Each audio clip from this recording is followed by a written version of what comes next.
Ayan na.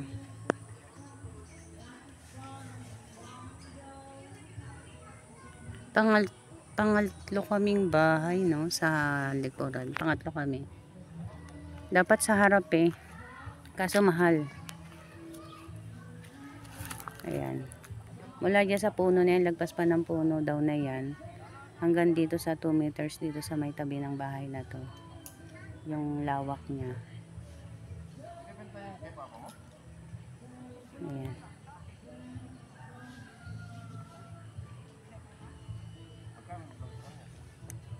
Ayan. Ito 80 meters daw to. Hanggang dito pa yan. Ayan. Kaya medyo malaki talaga. Ito malaki talaga yun. Ang laki niya.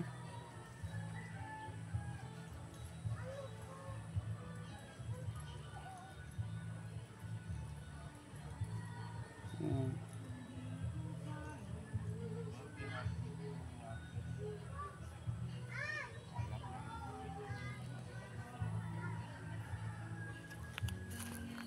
Ayan guys.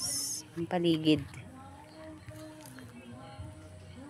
Ang kagandahan lang dito, puro ano no, puro puno pa. Sa totoo lang, ito yung mga hinahanap ko rin.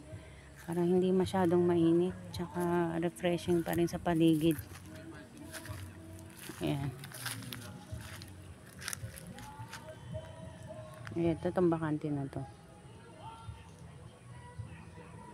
Ayan. Rights lang to, pero pwede raw ano sa NHA ko na magbabayad ng amilyar. Wala naman kukuha sa kanila dito kasi nga hindi pa naman to ano. Actually hindi naman to siya ano, mapapansin pa ng gobyerno siguro para kunin at ariin. Kung may bibili naman na lote.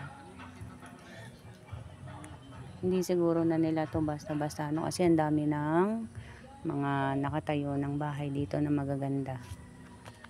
Para na rin siyang subdivision.